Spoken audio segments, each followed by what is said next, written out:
P&L. About empowering women, and you have started this movement. So tell us a little bit more about that and how it has been received. You know, Matangi, you're an entrepreneur. You know how it is. Life happens and we have to carry on, right? So I know that you've always mentioned that your mother has been a great source of inspiration for you, and your father, who was the yesteryear New Age man, was also instrumental in your mother's success. So tell us a little more about them and how they have influenced you in your career path, and how you have come to being what you are now. Thank you, Matangi. So the president very warmly said that this is about having more than ordinary stories, right? So the line that I used to use with my parents when I was a two-pigtailed schoolgirl was, I hate mediocrity. And I didn't know to spell mediocrity, and I was saying, I hate mediocrity. So my mother used to say, you're too proud. What do you mean you hate mediocrity? But I knew that something I have to do which is to be a little different from the ordinary, that's all.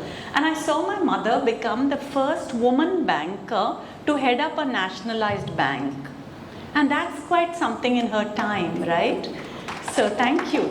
So she moved us from Matunga to Malabar Hill, which is where most Tamil South Indians start their lives, in Matunga.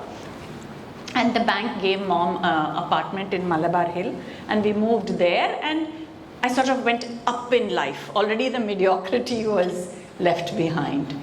But the truth is that I think parents, especially parenting for today, it's not easy for all of us. We live in the world of artificial intelligence. The real intelligence of parents has to be shared somehow, and the children have to be inspired by us. And I think the thing is that with my mother and father, they had this philosophy that was, I don't mind if my children don't listen to me, I mind that they watch me. So they were always working hard and building networks and using those networks to their advancement and all that pretty openly. And I think that's what I learned, both from my father, who was in MRF, and my mother, who was in Bank of India. So at a time when nobody had heard of a relocation service in India, you came up with this ingenious idea of setting it up in Chennai, and you also kind of were a pioneer in that industry. So why would you call it an accidental entrepreneurship? Accidental entrepreneurship means I don't know how to read P&L. I don't know which side to look, this side or that side. What am I supposed to look at? I never went to an MBA, fabulous college, and learned all the skills of setting up a business or running one. None of that, right? It just happened when I met Joanne Husky, who was the wife of a diplomatic officer here in the US consulate. And she said, you seem to know so many things about your culture. People will ask, why do you have a dot on the forehead? Why do you why do you fall at somebody's feet and you also say feet are dirty? What is it with India? How do I understand this or that? And I could always explain that because of my upbringing in the Chinmaya mission. I think that helped. But also just logically and in a small succinct way being able to explain things. So she said, you seem to know about culture. Why don't you and I start a relocation service? And I didn't know what relocation was at all. And in fact, the first Hindu article that came out was American and Indian start a business and they supply spouses. Actually, it was we supply houses. We were trying to find houses for Ford families and Hyundai families and all these that were coming in the beginning. And so I come from a pretty traditional Brahmin family background, right? And my mother-in-law was like, in our house, women don't have to work. What are you doing? And so I had to tell her that I'm just explaining our culture. I'm just doing something like this. Come hang up my board of the company. You're good luck for me and all that. And then I bought into my mother-in-law. My mother-in-law bought into my idea. And so the accidental entrepreneurship idea, I truly believe that if Joanne hadn't come and told me there was such an idea available, this industry wasn't there in our country at the time. There weren't so many foreign direct investors coming in. 91 when we started, So now, of course, the name Who's Who is there. I had just come back fresh-eyed from Paris, and now Modi ji is making Sare Jahan se acha walk through Champs-Élysées. So we've come full circle where India is so respected and sought after. And so I think it was just being at the right place at the right time. That's what I mean. And then we were able to quickly set up in all the cities of India, because then the roles just opened, doors opened, and the floodgates came, and FDI just started to come in. That's Right. what I mean. And as a woman running an entrepreneurship, and that's why I've come to this phase in my life where I want to encourage more women to somehow have a mindful leadership way of running businesses, whether you're in a corporate world or whether you're in a entrepreneurship, so that you can get the best of your career, but you can take your family along with you, which is what I had to try to do. And we were able to set up our offices in sort of 7 or 8 metros where all the FDI was coming in. That's how we expanded. That's fantastic. Actually, after every 10 years of global adjustments, I find that you have authored a book. Doing business in India, if I say the title of my book, it's okay. If I say for dummies, everybody will go, everybody doesn't understand that doing business in India for dummies is a series of very simply written things, even for complicated topics. So for the first some few months, Wiley and Company, who's the publisher in America, had to dummify me and make me write it simple, simple, simple. So whatever I would write, they'll say, is this how you'll explain this aspect to 4 of your best friends in a table? So you have to write it in that simple format. It was a wonderful experience for me. And that also was, collaboration is key.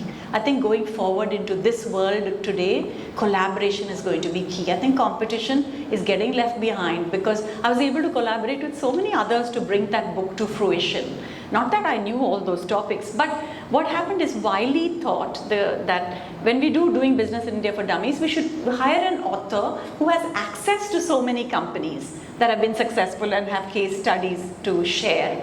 And that's why that book came to me. But the book did well, but more importantly, it caught the eye of the Dean of Harvard Kennedy School.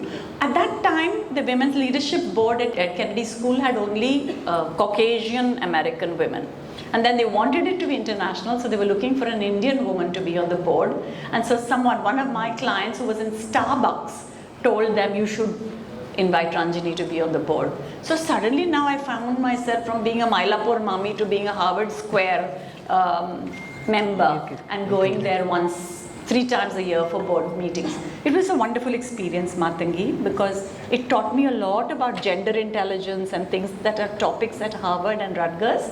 And that came back to bringing me to Champion Woman, which I do today as a curriculum, which gives the best of the Western world of adapting for a woman, but also the Eastern world of being quietly assertive, not aggressive, so to speak, Yes. about empowering women, and you have started this movement.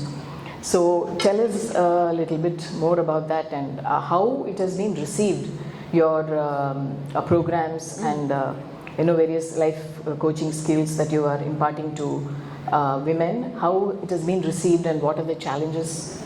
Do you really think that we have turned the curve across the... You know, Matangi, you're an entrepreneur. You know how it is. Life happens and we have to carry on, right? We have to pull up our socks and carry on. And we have to be emotionally strong and have a goal-setting ability to have short-term goals and long-term goals and just get on with it. I think that was missing in a structured way in career women. I'm not saying that a woman only has to be in a corporate career. I'm saying contribute more than me and my family, right? Just contribute to the nation in some form, because imagine if 700 million of us don't do anything for the GDP, how is this nation going to grow? So I realized through all these MNCs that I worked with that they had a mandate to have 30%, 40% women in their workforce. But either the women are not coming to having enough resumes. For example, Dow Chemicals, I remember, didn't have enough engineers applying to them. But as if we don't have enough women engineers in Tamil Nadu. Or they'll join and at the first conflict in their life, you give up the job. Nobody asks a man, you're getting married? How are you going to manage home and work? Precisely, yeah. But everybody asks a woman that. Culturally, we are like that, right? So it's about powering yourself from within and then offering seeking support where you can, and then becoming mindful enough that you can be a leader in both happily at home and successfully at work. That's the curriculum. And it came because I told you I don't know to look at P&L, right? I don't even enjoy looking at P&L. So I had to say in my retirement, by the way, I spell retirement in a different way. R-E-T-Y-R-E, I write.